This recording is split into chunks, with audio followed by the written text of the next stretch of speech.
कुछ समय पहले तक एक धारणा बहुत जोर से फैलाई जा रही थी कि भारत सैन्य ताकत के मामले में धीरे धीरे पीछे छूट रहा है। कहा जाता था कि भारत के आसपास के देश नई पीढ़ी की एयर टेक्नोलॉजी पर तेजी से आगे बढ़ रहे हैं और भारत सिर्फ बयानबाजी कर रहा है। लेकिन अब हालात इस सोच को सीधे चुनौती देते नजर आ रहे हैं। भारत जो कर रहा है वह शोर मचाकर नहीं बल्कि पूरी तरह साइलेंट और स्ट्रैटेजिक तरीके से कर रहा है। और इसी रणनीति का एक बड़ा संकेत हाल ही में सामने आया है, जब भारत ने छठी पीढ़ी के फाइटर जेट को लेकर गंभीरता से सोचना शुरू किया है। भारतीय वायुसेना इस समय अपने 5th generation stealth fighter jet AMCA पर काम कर रही है। लेकिन वायुसेना अच्छी तरह जानती है कि यह विमान 2075 से पहले स्क्वाड्रन में शामिल होता नहीं दिख रहा।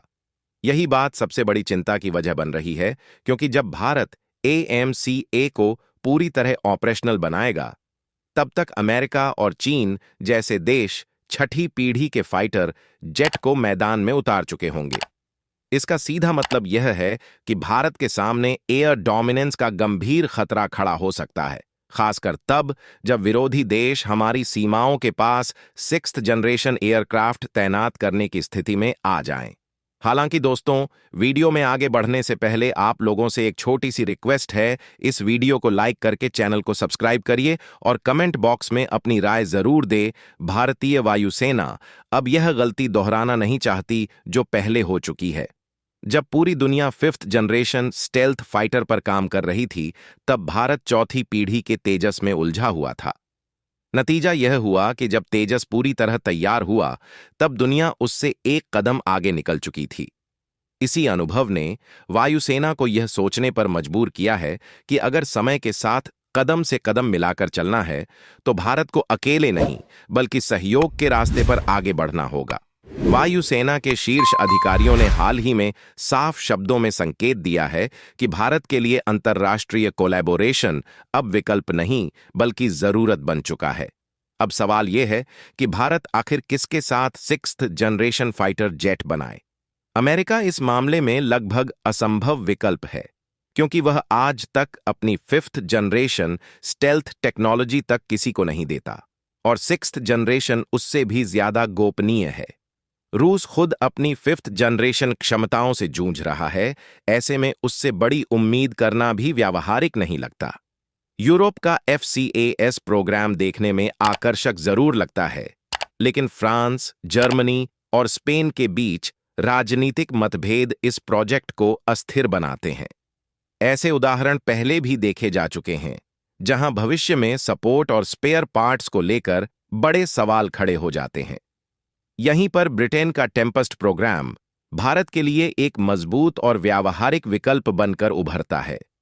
ब्रिटेन इस प्रोग्राम पर लंबे समय से काम कर रहा है और इसमें जापान को पहले ही शामिल किया जा चुका है।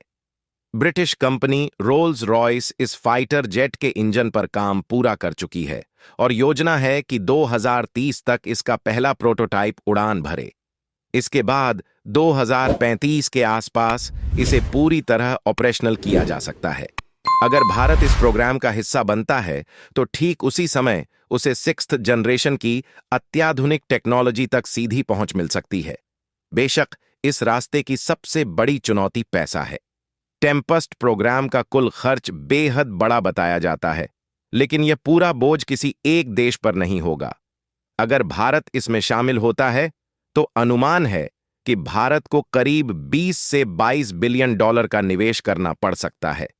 पहली नजर में यह रकम बड़ी लग सकती है, लेकिन तुलना करें तो अमेरिका ने अपने F-35 प्रोग्राम पर इससे कहीं ज्यादा खर्च किया था, वो भी तब जब उसके पास पहले से कई एडवांस टेक्नोलॉजी मौजूद थीं। टेम्पेस्ट पूरी तरह नई पीढ़ी का प्लेटफॉर्म है, जिसमें artificial intelligence, advance electronic warfare और भविष्य के युद्ध के लिए तैयार सिस्टम शामिल होंगे।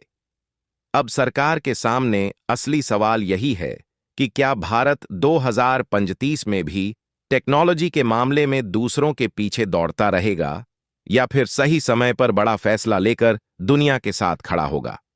मौका अभी है और जरूरत भी। अगर इस बार भी फैसला टल गया तो इतिहास खुद को दोहराने से नहीं रोकेगा और भारत एक बार फिर अगली पीढ़ी की रेस में पीछे छूट सकता है। अब आपकी राय सबसे अहम है, क्या भारत को टेम्पस्ट 6th जनरेशन फाइटर जो लोग सालों से में यह शामिल कहते होना आए हैं चाहिए कि या भारत नहीं? सिर्फ चीन की कमेंट परछाई में बनकर अपनी चलता सोच है जरूर और साझा कभी करें। उससे आगे नहीं निकल जय सकता, हिंद। उनके लिए अब हालात बिल्कुल बदल चुके हैं। वक्त ने एक बार फिर साबित कर दिया है कि दुनिया की ताकत का संतुलन तेजी से शिफ्ट हो रहा है। जो प्रभाव कभी भारत के विरोधी देशों के पास था, वही अब धीरे धीरे भारत के हाथों में आता दिख रहा है।